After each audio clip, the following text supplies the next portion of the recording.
আজ তাহলে আমি উঠি, আমাকে বেরোতে হবে। বলছিলাম কি বাবা, আজ আসলে তোমাদের এই অষ্টমঙ্গলা ছিল তো, যখন এসেই পড়লে মনটা আসলে খুব খুঁতখুত করছে, একটু ওই জোরটা খোলার ব্যবস্থা।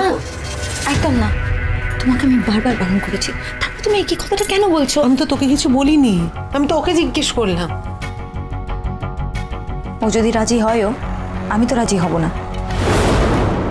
তাহলে তো জোর এমনিতেও খোলা হবে না, তাই না? তাই নাকি? মানে আমি যদি রাজি হইও, তুমি রাজি হবে না? না। এই একটু আসছি, আবার আমি একটু এলাম বাবা। এই যে তোমার জন্য একেবারে বড় দোকান থেকে চারটে মিষ্টি কিনে নিয়ে এলাম। মিনু তো তখন থেকে কথা বলেই যাচ্ছে, তুমি একবার খাবো না বলেছো বলে আর খেতেও বলছে না তোমাকে। ওরকমই গো চিরকাল, হার কিপটে। তা আমি বাবা তোমার জন্য একটু মিষ্টি কিনে নিয়ে এলাম, এটা তোমাকে একটু খেতেই হবে। না বাবা খা। আমি তো বললাম এসব আমি খাই না। আমি তোমার এই ডিশটা ভালো করে ধুয়ে দিয়েছি। আপনার কি মনে হয় এই ডিশটা ধোয়া নেই বলে আমি খাচ্ছি না? মেনকা মাসি, তুমি আবার হঠাৎ এসব করতে গেলে কেন? বাবা এমন করে কথা বলিস না ঝিল, তুই কথাগুলো শুনলে যেমন কেমন হয়। আমি যেন সবসময় সবার খারাপই করি। মেনকা মাসি তো কখনো কারো ভালো করেনি আর করেও না।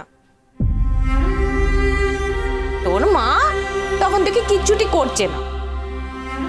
আমাদের বস্তির জামাই তোর বর, অমন করে ছেড়ে দিলে হয়? আমাদের একটা দায়িত্ব নেই রে। আর দাঁড়িয়ে দাঁড়িয়ে জামাই দেখলে হবে? চলবে না তো। তাই আমি একটু মিষ্টি নিয়ে এলাম জামাইয়ের জন্য। ও জামাই খাও না গো। আচ্ছা ঠিক আছে, একটু ভেঙেই না হয় খাও। আপনি যখন এত করে বলছেন আমি একটু ভেঙে খাচ্ছি। হ্যাঁ খাচ্ছে।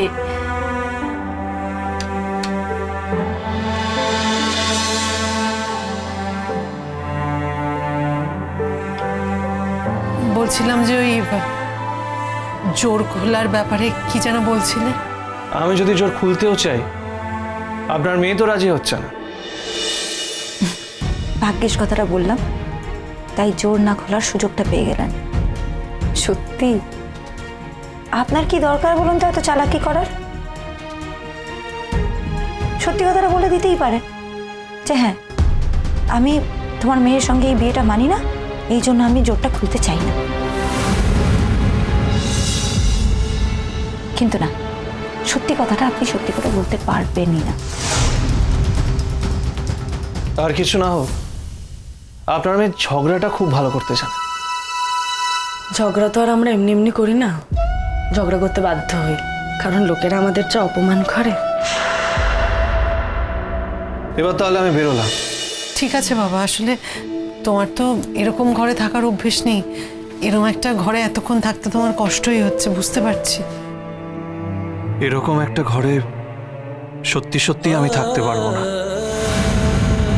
এই মেয়েটা এরকম একটা ঘরে বড় হয়ে উঠেছে, না ভালো খাওয়া দাওয়া না কিছু, তার মধ্যে থেকে লড়াই করেছে গান গেয়ে নিজেকে দাঁড় করানো। আমার কি ওর ক্যারিয়ারের ব্যাপারে একটু কি হেল্প করা উচিত? ভোলে বাবা পার করেগা, সোম থেকে রবি প্রতিদিন বিকেল 5:30টায় স্টার জলসায় ও জিও হটস্টারে।